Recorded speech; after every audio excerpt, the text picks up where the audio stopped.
many people in this room saw the last episode of Mad Men? Anybody? Okay, so for those of you who saw it, you'll know what I'm talking about. For those of you who didn't, I'll describe it. There is a place that Don Draper visited in the last episode of Mad Men called the Esalen Institute. And a lot of people describe this place as the birthplace of the human potential movement. Aldous Huxley did a lot of his seminal thinking there. Abraham Maslow, Hierarchy of Needs, did a lot of his thinking there. It's this beautiful former farm that's on the edge of the Pacific Ocean on a bluff. And so the waves come crashing in underneath this farm near Big Sur, California. And all of these luminaries over the course of 40, 50 years have come to this place to make it the birthplace of the human potential movement. And so, step back a few years, about the year 2000, and I am 30 years old. I am the CEO and co-founder of an e-learning startup that's raised about $15 million in venture capital.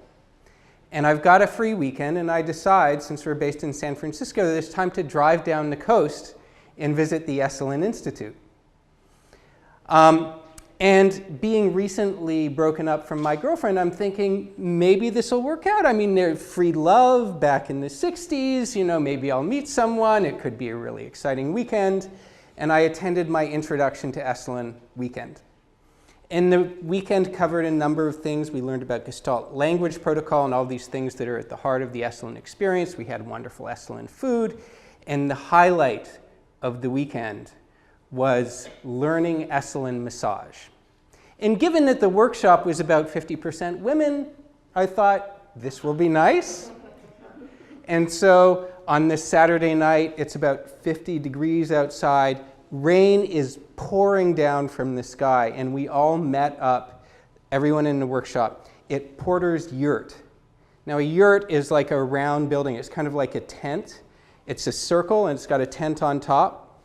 Sometimes it'll be made out of, not necessarily out of fabric, but actually out of real wood. But it's this idea of a circular building, and I arrived at the yurt, and I'm thinking, well, it's kind of rainy. I'm not sure I really want to do this. And the instructor comes out and he said, the girls aren't coming.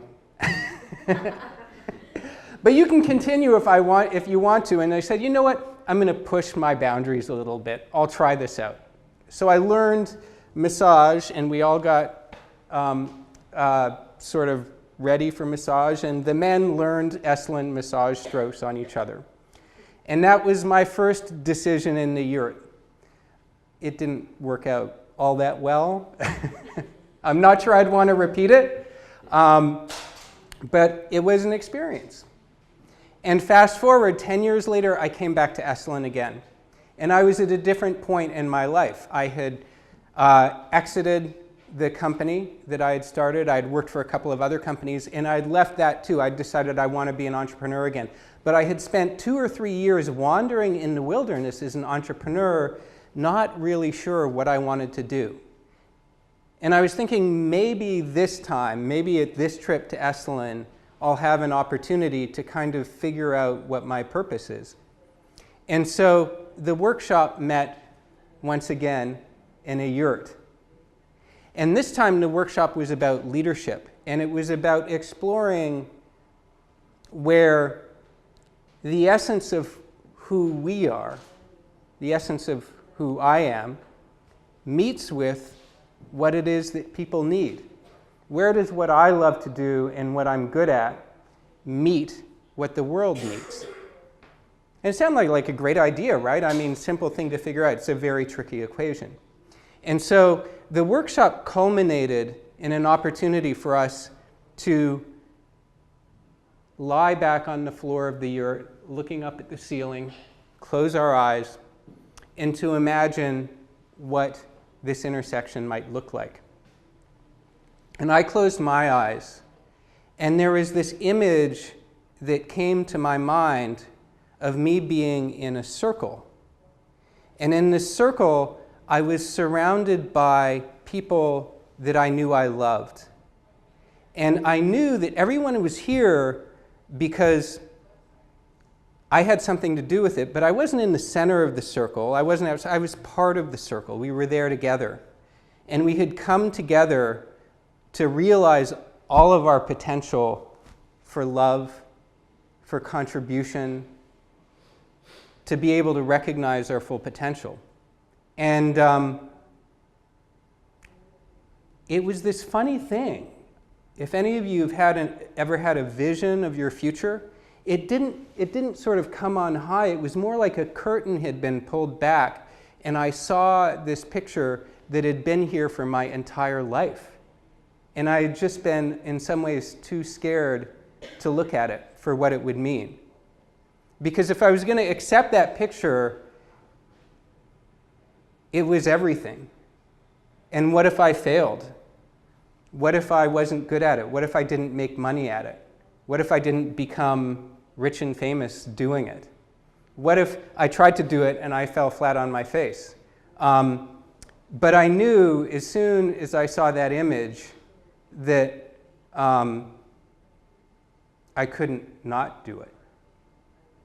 And so that was the birthplace of NetCito, the company that I started within a few weeks of that place. And my idea was to take that image and say, well, let's do it for entrepreneurs. Let's bring entrepreneurs together in these circles. The funny part is that all of those fears absolutely came true. I have fallen flat on my face. I have failed. I have lost money.